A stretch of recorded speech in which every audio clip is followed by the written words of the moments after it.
Bu kapak çelekiniz hem 10 bin mi Kepket'te? Hava bize de şu kepte çelek, kapkaklı çelekler hem 10 bin somlan. Yine bu Sıroyel'de gelleriniz hem 10 bin mi? Hava bize 10 bin şopta hemen herse 10 binden. Yok ey. Yine bile geliniz hem 10 bin mi?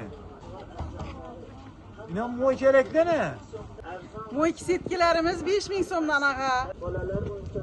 Nasıl da kup gelen içe sonmalar? Kupkine paçkisi 5 bin som alıverin. O yine bu kımmat dokuylar hem 10 bin mi size de? Havan bize 10 bin şopta dokuyorlar hem 10 bin somdan ağa. Ben yok ey onu diyemez çıkar ey. Hava rastana bir şey verin ağa yine alıverin 10 bin'e hesaplat verem size.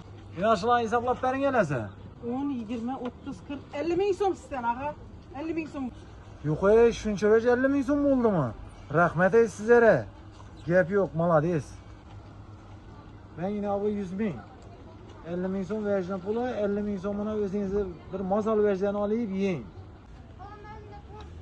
Rahmet, rahmet. Apa, turun. Uxlab, savdo qarasangiz bo'ladi-ku. Ha, voy voy. Bir mazal duşam görüp bu midey biydi.